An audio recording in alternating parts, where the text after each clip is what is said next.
শিক্ষার্থীদেরকে বাঁচাতে গিয়ে নিজের জীবন দিলেন মাইলস্টোন কলেজের কোঅর্ডিনেটর মাহারিন চৌধুরী। বিমান দুর্ঘটনার পর দাউ দাউ করে আগুন জ্বলে ওঠে ক্লাসরুমে। তখনও নিজে না বের হয়ে একের পর এক ২০ শিক্ষার্থীকে বাইরে বের করে আনেন মাইলস্টোন কলেজের কোঅর্ডিনেটর মাহারিন চৌধুরী। কিন্তু ভাগ্যের নির্মম পরিহাসে নিজে বাহিরে বের হতে পারেননি। এতে খুব মারাত্মকভাবে দগ্ধ হন তিনি। ২১ জুলাই দুপুরে বিমান দুর্ঘটনায় বিধ্বস্ত হয়ে কলেজ ভবনে আগুন লাগলে তিনি নিজের জীবন বিপন্ন জেনেও প্রাণপণ চেষ্টা করেন শিক্ষার্থীদের রক্ষায়।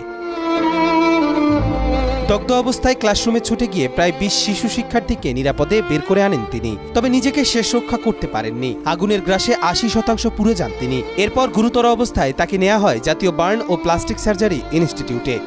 কালার এক্সপার্ট, জর্জ স্যাপ এবং মাইল্ড অন হ্যান্ডস টেকনোলজি সমৃদ্ধ অরিক্স ক্রিস্টাল ওয়াশ আপনার লন। সেখানেই রাতে আইসিইউতে মৃত্যুর কাছে হার মানেন ৪২ বছর বয়সী এই শিক্ষাব্রতী।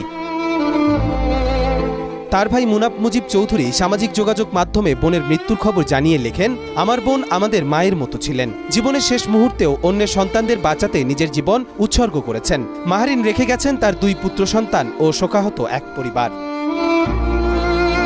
মাহারিনের স্বামী মনসুর হেলাল জানান, স্কুল ছুটির পর ছাত্রছাত্রীদের নিয়ে বের হচ্ছিলেন মাহারিন। তখনই সামনের গেটে বিমানটি আছড়ে পড়ে। আগুন ছড়িয়ে পড়তেই তিনি শিক্ষার্থীদের উদ্ধারে ফিরে যান।